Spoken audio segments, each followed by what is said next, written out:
para lang makainom ng wine. Pala, pangit yung sabor. Pait. Tapos sobrang dry. Sobrang dry. As if dry na dry.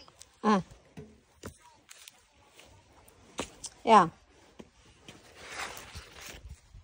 Hinti natin yung banana leaves. Tapos?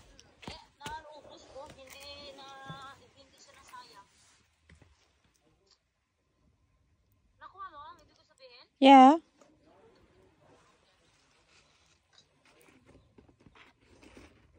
Ay. Saan ka na? Dito. Nagsusunog ako ng balat ng ano. Okay. Ba't lang, pakita ko sa'yo.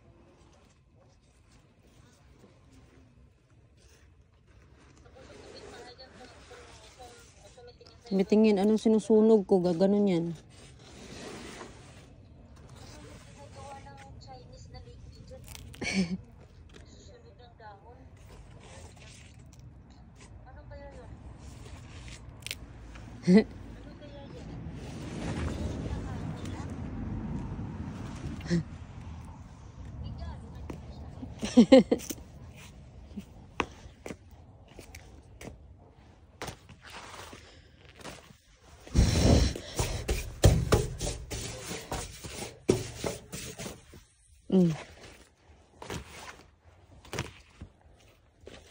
Kaya nga eh.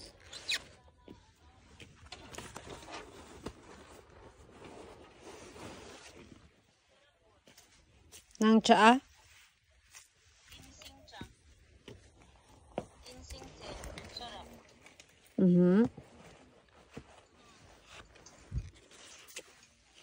Ginseng, alam mo yun? Ito oh. Ayun siya oh. Ayan. Yeah.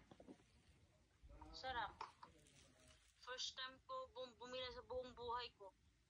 Ngayon lang ako nakatikim na ganyan. Ang mahal-mahal. Alam mo magkano? Magkano? 95 Norwegian crown. Yan lang ha.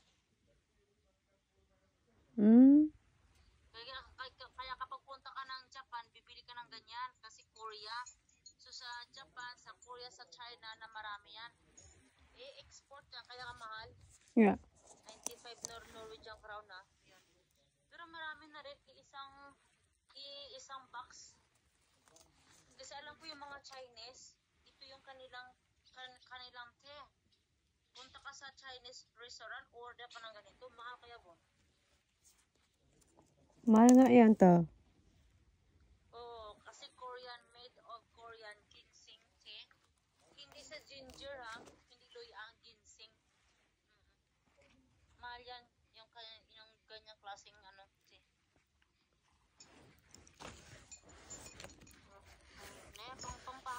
Bakit ganito talagang kulay niyan? Para siyang nasunog.